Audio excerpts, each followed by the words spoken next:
Hello everyone, आप सभी का स्वागत है आपके अपने यूट्यूब चैनल में। मैं पूजा ढिलों। आज हम बीएड सेकेंड ईयर के 5A जो आपकी बुक है उसके समाजीकरण के एक टॉपिक की वीडियो बना रहे हैं, जिसके अंदर आपको समाजीकरण के अंदर आने वाले सभी जो पॉइंट्स हैं उन सभी का आंसर एक ही वीडियो में यहाँ मिल जाएगा। इसके अंदर समाजीकरण की पहले तो डेफिनेशन दी गई है कि समाजीकरण होता क्या है। तो मनुष्य एक सामाजिक प्राणी है। वह जन्म लेकर समाज में आता है और अपनी जन्मजात शक्तियों को भी समाज में लेकर आता है। मतलब जो भी बच्चे के अंदर शक्तियां होती हैं, यानी थिंकिंग, जो भी मतलब सारी वो चीज़ लेके आता है। बच्चा जन्म के समय केवल रक्त, मांस, हड्डी का एक जीवित पुतला होता है। उस समय उसमें न तो कोई सामाजिक गुण होता है, न कोई सामाजिक विरोध गुण होता है। मतलब ना ही समाज के प्रति गुण होता है, ना ही समाज के विपरीत कोई गुण होता है इसके अंदर। धीरे धीरे समाज व संस्कृति के बीच पलते हुए वह व्यवहार करने लगता है। जैसे ही बच्चा बड़ा होगा वो अपने व्यवहार वहाँ पे सीखेगा समाज से, ठीक है। जैसे जैसे उसको जिस तरीके का माहौल मिलेगा वैसा ही वो व्यवहार करने लग जाता है। जिस प्रकार का व्यवहार समाज के अन्य प्राणी करते हैं, जिस प्रक्रिया द्वारा प्राणी समाजीकरण प्राणी में बदलता है, उसे समाजीकरण कहते हैं। इसमें एक और व्यक्ति विशेष होता है, दूसरी ओर मूल्य व मान्यताएं होती हैं। मतलब जो समाजीकरण है उसके अंदर महत्वपूर्ण क्या है, मतलब विशेष जो क्या होगा आपका व्यक्ति होगा, और दूसरी चीज क्या हो जाएंगी, उसके मूल्य हो जाएंगे और उसकी मान्यताएं हो जाएंगी। तो कुछ अलग अलग जो समाज लोग हैं, साइंटिस्ट हैं, जिनने रचनावाद हैं, उन सभी ने इनकी परिभाषा दी है। तो रास के अनुसार अगर हम समाजीकरण को पढ़ें तो समाजीकरण सहयोगी में हम भावना, उसकी क्षमता में वृद्धि तथा संगठित होकर कार्य करने की इच्छा का विकास करते हैं, ठीक है। मतलब किसी भी इंसान के अंदर भावनाएं और उसकी जो क्षमता होती है उसके अंदर वृद्धि हो जाना, या संगठित हो जाना, या उसके कार्य में जो इच्छा करता है उसका विकास हो जाना, यही क्या कहलाता है, समाजीकरण कहलाता है आपका। ग्रेंट के अनुसार अगर हम बात करें तो बच्चे का जैविक व्यक्तित्व से मनुष्य के रूप में परिवर्तन होना ही समाजीकरण है। मतलब एक बच्चा है वो सारी चीजें सीख कर एक मनुष्य बन जाए, उसी को क्या कहेंगे, समाजीकरण कहेंगे। तो समाजीकरण की कुछ विशेषताएं हैं। जैसे समाजीकरण सीखने की एक प्रक्रिया है। तो समाजीकरण को सीखने की एक प्रक्रिया कहा जाता है, परंतु सभी प्रकार सीखना समाजीकरण के अंतर्गत नहीं आता, अपितु समाजीकरण के सामाजिक मापदंडों, मूल्यों तथा समाज द्वारा मान्य व्यवहार ही आते हैं। यदि बालक कक्षा अभद्र व्यवहार करता है, मतलब कक्षा के अंदर एक अनुचित व्यवहार करता है, गाली देता है, तो इस प्रकार के व्यवहार को समाजीकरण नहीं कहा जाएगा। मतलब समाजीकरण क्या होता है कि कुछ अच्छे व्यवहार करना और अच्छी चीजें अपने अंदर लाना, ये समाजीकरण होता है। जो समाज के अंदर नेगेटिव चीज है उनको अगर बच्चा ग्रहण करता है तो उसे समाजीकरण नहीं कहते। समाजीकरण की दूसरी विशेषता क्या है, समाजीकरण के द्वारा व्यक्ति के आत्म का विकास होना। मतलब उसके अंदरूनी जो उसकी आत्मा है या उसकी थिंकिंग है उसका विकास होना। समाजीकरण की प्रक्रिया के द्वारा व्यक्ति के आत्म का विकास होता है। व्यक्ति में स्वयं के प्रति जागरूकता आती है। वह यह जानने लगता है कि दूसरे व्यक्ति इसके बारे में क्या सोचते हैं, वह उसे किस रूप में देखते हैं। मतलब हमारे अंदर थिंकिंग पावर आ जाती है, हम लोगों को समझने लग जाते हैं कि जैसे मान लीजिए आपके आगे कोई इंसान है, अगर उसके हाव भाव से आप समझ सकते हैं कि वो आपके बारे में क्या सोच रहा है, क्या थिंकिंग रखता है, ठीक है। तीसरी विशेषता क्या है, अनुकरण से प्रभावित होना, ठीक है। समाजीकरण की प्रक्रिया में अनुकूलन का विशेष महत्व होता है। बालक अपने परिवार, पड़ोस, खेल के साथियों तथा अनेक दूसरे संगठनों से प्रत्यक्ष व अप्रत्यक्ष दोनों रूप से दूसरे व्यक्ति के व्यवहार का अनुकरण करता है। अनुकरण यानी सीखना, यानी अपने अंदर उसको धारण करना। इस प्रकार समाजीकरण व्यवहार व गुण सीखते हैं। मतलब हम हमारे आस पड़ोस से, नेबरहुड से, अगर इंग्लिश में बोला जाए तो नेबरहुड से, क्लास से, ग्रुपिंग से, फैमिली से, इन सभी से कुछ ना कुछ जो गुण होते हैं वो चीजें लेते हैं और उसको अनुकरण यानी सीखते हैं। नेक्स्ट जो विशेषता है वो है समय व स्थान सापेक्ष। तो इसके अंदर बताया गया है, इसकी यह विशेषता है कि यह समय व स्थान से जुड़ी हुई है। दो अलग अलग समय में समाजीकरण की धारणाएं भिन्न हो सकती हैं, ठीक है। मतलब अगर आपका जो टाइम है अगर वो अलग है, टाइम मतलब मान लीजिए एक इंसान अभी दिल्ली में है और एक इंसान अभी मुंबई में है, तो जो उनका समाजीकरण होगा दोनों का ही अलग होगा। तो अलग एक ही समय में अलग अलग जगह पे भी जो समाजीकरण है वो अलग होगा, और एक स्थान पर अलग अलग समय में भी समाजीकरण अलग होगा। जैसे प्राचीन समय में पर्दो प्रथा यानी पर्दे की जो प्रथा होती थी या बाल विवाह का प्रचलन था, किंतु वर्तमान में यह व्यवहार अपेक्षित नहीं है। पहले जो प्राचीन समय था उसके अंदर जो फीमेल्स थी उनको पर्दा करना पड़ता था और जो गर्ल्स थी उनकी शादी बचपन में ही कर दी जाती थी। लेकिन आज के समय में ये जो प्रथा है इसको हटा दिया गया है, नेग्लेक्ट कर दिया गया है। तो ये भी एक विशेषता है समाजीकरण की। समाजीकरण स्थान सापेक्ष भी है। जैसे एक स्थान पर एक समाज में जो व्यक्ति प्रशंसनीय माना जाता है वहीं दूसरे समाज में निंदनीय माना जाता है। मतलब किसी एक समाज में किसी व्यक्ति को बहुत अच्छा माना जाएगा और दूसरे ही समाज में उसी व्यक्ति को वो नीचा माना जाएगा। वही जो, अब इसके अंदर कुछ नहीं कह सकते, ये नॉर्मल आप समझ ही गए होंगे। यूट्यूब की गाइडलाइंस इसमें फॉलो नहीं होती तो मैं कुछ बोल नहीं सकती इसके ऊपर। नेक्स्ट है आपका एक जटिल प्रक्रिया। समाजीकरण की प्रक्रिया में समाज के विभिन्न आधारभूत स्तंभ जैसे परिवार, समूह, सामाजिक संस्थाएं, सामाजिक परिवर्तन आदि सभी महत्वपूर्ण योगदान देते हैं। मतलब अगर आपका जो स्थान है, ठीक है, वो चेंज हो रहा है या फिर आपके समाज चेंज हो रहा है, आप एक समाज से दूसरे समाज में जा रहे हैं या रहने जा रहे हैं, या आपके परिवार में कुछ परिवर्तन हो रहा है, तो उसका बहुत ज़्यादा प्रभाव पड़ता है एक बच्चे पर समाजीकरण होने पर। ये स्तंभ आवश्यकताओं से जुड़े क्रियाकलाप एवं वर्तमान सांस्कृतिक मूल्य प्राणी के वाहक का कार्य करती हैं। मतलब आपका जो समाज है, आपका परिवार है, आपकी ग्रुपिंग है, ये सभी क्या करती हैं, आपके अंदर जो विचार हैं उन सभी को लेके आती है और ये बहुत ज्यादा प्रभाव डालता है।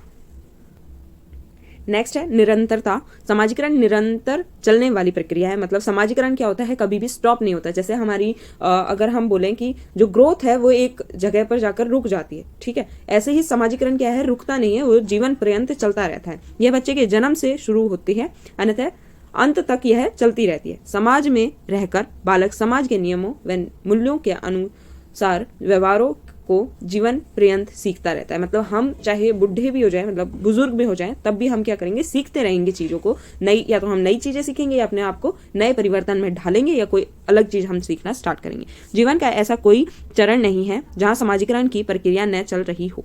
अतः समाजीकरण निरंतर चलने वाली प्रक्रिया है, ठीक है। नेक्स्ट आपका आ जाता है समाजीकरण को प्रभावित करने वाले कारक। ऐसी कौन कौन सी चीज है जो समाजीकरण को प्रभावित करती हैं, मतलब इफेक्ट डालती हैं अपना समाजीकरण पे। वो है आपका अनुकरण।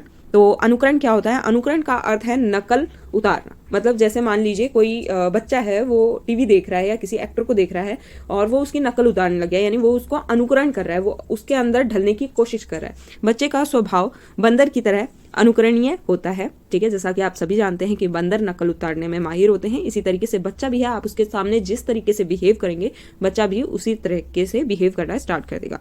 बच्चा अपनी बुद्धि से कार्य करने की बजाय दूसरों के व्यवहार को देखकर उसका अनुकरण करता है।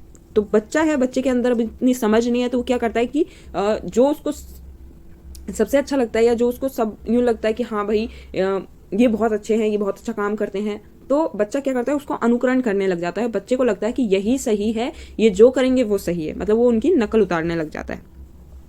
जैसे पापा को चश्मे लगते देखकर वह स्वयं चश्मा लगाता है, ठीक है। या फिर आप देखेंगे कि लड़की अपनी माँ को झाड़ू लगाते देखकर स्वयं झाड़ू लगाती है, या फिर अपनी माँ को बिंदी लगाते देख वो बिंदी लगाने लगती है, नेल पॉलिश लगाने लग जाती है। अभी अगर मैं इस जनरेशन की बात करूँ तो बातियाँ की जा रही है। इसी प्रकार बालक अपने माता पिता, भाई बहन, दादा दादी, नाना नानी, अन्य संबंधियों का अनुकरण करता है। अनुकरण द्वारा ही वह समाज व संस्कृति के बारे में सीखता है। नेक्स्ट है आपका सुझाव। किसी का कहना बिना सोचे समझे मान लेना ही सुझाव होता है, ठीक है। आप किसी चीज, आपको मान लीजिए किसी ने कुछ बोला, आपने उसका अनुसरण नहीं किया और आपने वो सीधे मान लिया, तो ये हो गया सुझाव। बालकों में बुद्धि की कमी व ज्ञान के अभाव के कारण सुझाव अपनाने की प्रवृत्ति अधिक पाई जाती है। बालक अपने माता पिता, भाई बहन व अध्यापकों के सुझाव को मान लेते हैं। तो आप सभी जानते हैं कि जैसे हम अपने बड़े भाई बहनों की बातें मान लेते हैं या टीचर्स की बातें मानते हैं, माननी अच्छी होती है, लेकिन कई बार क्या होता है कि हम उसको अनुसरण किए बिना ही मान लेते हैं, इसी को सुझाव कहा जाता है। नेक्स्ट है सहानुभूति। सहानुभूति यानी किसी को क्या बोलेंगे उसको, मतलब सांत्वना देना, मतलब उसको संभालना। ये सब समाज का प्रत्येक व्यक्ति किसी न किसी की के प्रति सहानुभूति अवश्य रखता है। मतलब क्या बोलेंगे, फीलिंग रखना किसी के प्रति। जैसे किसी को डॉग्स के लिए बहुत ज़्यादा फीलिंग्स होती हैं, किसी के प्लांट्स के लिए होती हैं, किसी के माता पिता के लिए अपने लिए बहुत ज़्यादा फीलिंग होती है, जैसे मोह माया बोल देंगे उसको, ठीक है। बालक सहानुभूति द्वारा अनेक प्रकार के संवेगों, भावनाओं व प्रेरणा आदि को सीखता है। नेक्स्ट है इसके अंदर भाषा। भाषा एक संचार का साधन है, मतलब बोलचाल का एक साधन है, जिसके द्वारा व्यक्ति अपने विचार को दूसरे व्यक्ति तक पहुंचाता है। बच्चा भाषा विकास के साथ साथ अधिक ज्ञान प्राप्त करता है। भाषा के द्वारा ही उसे रीति रिवाज, प्रथाओं आदियों का पता लगता है। भाषा के द्वारा ही वह दूसरे के विचार को समझकर उसके अनुरूप कार्य करता है। मतलब अगर किसी को भाषा नहीं आएगी तो वो ना तो किसी के विचार समझ पाएगा, ना ही रीति रिवाज समझ पाएगा, और ना ही वो किसी चीज़ को अपने अंदर ढाल पाएगा। मतलब किसी चीज़ को जब समझ ही नहीं पाएंगे तो उसका हम करेंगे क्या, है ना, वही होती है भाषा। नेक्स्ट आपकी संस्कृति। संस्कृति के कारण ही भिन्न भिन्न समाज के लोग भिन्न भिन्न प्रकार के व्यवहार करते हैं। हर एक जगह की एक अलग संस्कृति है, सबका एक अलग कल्चर है, तो उसकी यहाँ बात हुई है। जिस प्रकार की संस्कृति में बालक पैदा होता है वैसे ही उसका समाजीकरण होता है। समाजीकरण में संस्कृति एक महत्वपूर्ण भूमिका भी निभाती है। नेक्स्ट है तादात्म्य। जब व्यक्ति अपने व्यक्तित्व को दूसरे के व्यक्तित्व के अनुसार ढालने का प्रयास करता है, जैसे मान लीजिए आप किसी के बिगेस्ट फैन है या इन्फ्लुएंस हैं किसी से और आप चाहते हैं उनके जैसा बनना, तो ये आता है तादात्म्य के अंदर। इसे तादात्म्य कहते हैं। बच्चे अपने परिवार, आस पड़ोस के लोगों, नेताओं आदि से तादात्म्य स्थापित करता है, मतलब उसके जैसे ढलना चाहता है और उसके सामाजिक रीति रिवाज, आदर्श, व्यवहार आदि को सीखते हैं। ठीक है, तो नेक्स्ट जो टॉपिक है वो है कि आस पड़ोस तथा उसके समाजीकरण के कार्य, मतलब हमारा जो आस पड़ोस है वो कैसे हमारा समाजीकरण करता है, ये हम अब जानेंगे। तो आस पड़ोस का जो बच्चे हैं पर एक प्रत्यक्ष रूप से प्रभाव पड़ता है, एक सकारात्मक रूप से प्रभाव पड़ता है जो आस पड़ोस है। आस पड़ोस के ज्ञान से बच्चे के परिवार के रहने सहने के स्तर का ज्ञान होता है। मतलब जो बच्चा है उसका जो रहन सहन है वो किस टाइप सा है, कैसे है, वो एक उसके जो आस पड़ोस है उससे पता चल जाता है। घर का भौतिक वातावरण जैसे परिवार का आकार, परिवार का पड़ोस आदि का व्यक्तित्व पर प्रभाव पड़ता है। जो बच्चा है उसका जो भौतिक वातावरण है, यानी जहाँ वो रह रहा है, जहाँ वो जाता है, जहाँ वो खेलता है, जहाँ वो पढ़ता है, ठीक है, उन सभी का प्रभाव उसके समाजीकरण पर पड़ता है। दोषपूर्ण आस पड़ोस के बच्चे का समायोजन भी दोषपूर्ण होता है। मतलब अगर किसी बच्चे का जो समाज है वो दोषपूर्ण है, बेकार है, जहाँ गाली गलौज होती हो या जहाँ पर सभ्य भाषा का प्रयोग नहीं किया जाता है, तो वो जो बच्चा है वो भी क्या करेगा, असभ्य भाषा का प्रयोग करना सीख जाएगा। व्यक्तित्व से जुड़ी समस्याएं भी आती हैं इसके अंदर। जो आस पड़ोस है उसके द्वारा ही व्यक्तित्व से जुड़ी समस्याएं भी आ जाती हैं। नेक्स्ट है सामाजिक आर्थिक स्तर। मतलब जो समाज है उसका जो आर्थिक स्तर है वो भी क्या करता है, बच्चे पर प्रभाव डालता है। सामाजिक आर्थिक स्तरों के बच्चों के व्यवहार में भी भिन्नता पाई जाती है। मतलब जो आप यूं कह सकते हैं इसके अंदर जो मिडिल क्लास फैमिली के बच्चे हैं उनके अंदर, जो निम्न क्लास फैमिली के बच्चे हैं उनके अंदर, जो उच्च क्लास फैमिली के बच्चे हैं उनके अंदर, सभी के अंदर भिन्नता मिलेगी। क्यों? क्योंकि उनका जो रहन सहन है उसके अंदर बहुत ज़्यादा भिन्नता होगी वहाँ। तो वही इसके अंदर बताया गया है कि भिन्नता धन व्यय करने, बच्चे को प्रशिक्षण देने, अनुशासन तथा माता पिता के प्रति दृष्टिकोण आदि में पाई जाती है। ठीक है, इसी से बच्चे के अंदर क्या हो जाएगा कि वो अनुशासन हीन है या अनुशासन सहित है, वो सब इसी वजह से पता चलता है बच्चे का। मध्यम दर्जे के परिवार किसी प्रकार की आलोचना को टालना चाहते हैं। जो मिडिल क्लास फैमिली है, अगर उसके अंदर आप सभी को पता है कि जैसे अगर मिडिल क्लास फैमिली के अंदर किसी की बुराई कर दी जाए या फिर कोई काम ऐसा हो जाए तो उसकी बहुत ज़्यादा आलोचना की जाती है। और अगर वही कार्य कोई उच्च स्तर का इंसान कर दे तो उसके लिए कोई कुछ भी नहीं बोलता है। मतलब विचारधारा में भी भिन्नता आ जाती है। जब कोई व्यक्ति अमीर है, गरीब है या फिर वो बीच के मिडिल क्लास फैमिली से है, तो काफ़ी चीज़ें प्रभाव डालती हैं इसके अंदर। नेक्स्ट आपका माता पिता का व्यवसाय। जो बच्चा है उसका जो माता पिता है वो क्या कार्य करते हैं, मतलब कितने वो कुशल हैं, इस चीज़ का भी बच्चे के ऊपर प्रभाव पड़ता है, बच्चे के समाजीकरण पर प्रभाव पड़ता है। तो माता पिता का व्यवसाय भी बच्चे के विकास पर प्रभाव डालता है। इसका बच्चे पर सीधा प्रभाव पड़ता है। तो ऑब्वियसली पेरेंट्स का तो सीधा प्रभाव पड़ेगा ही। फैमिली एक फर्स्ट ऐसी चीज़ है जो सबसे पहले प्रभाव डालती है, और सारी चीज़ें ही मोस्टली फैमिली से ही ली जाती हैं बच्चे के अंदर, क्योंकि बच्चे का पालन पोषण व्यवसाय पर ही निर्भर करता है। जैसे अगर किसी के माता पिता दोनों ही व्यवसाय में हैं और वो सुबह शाम तक घर से बाहर रहते हैं, तो ऑब्वियसली जो बच्चा है उसका जो पालन पोषण है वो कोई और करेगा, और उसके अंदर उसके गुण आएंगे बजाय उसके माता पिता के, और मतलब बहुत सारी चीज़ें उसमें प्रभाव डालती हैं। माता पिता का जो व्यवसाय है बच्चे को समाज के अंदर सम्मान दिलाती हैं, ये भी एक प्लस पॉइंट है इसका। परिवार का आकार, जैसे मिडिल क्लास फैमिली के अंदर अगर आपकी 5 मेंबर्स की फैमिली है, 3 मेंबर की फैमिली है, या फिर आपकी 7 मेंबर की फैमिली है, या आपकी 12 मेंबर की फैमिली है, तो ये भी क्या है, प्रभाव डालेगी इसके अंदर। समाजीकरण में परिवार का आकार विशेष भूमिका निभाता है।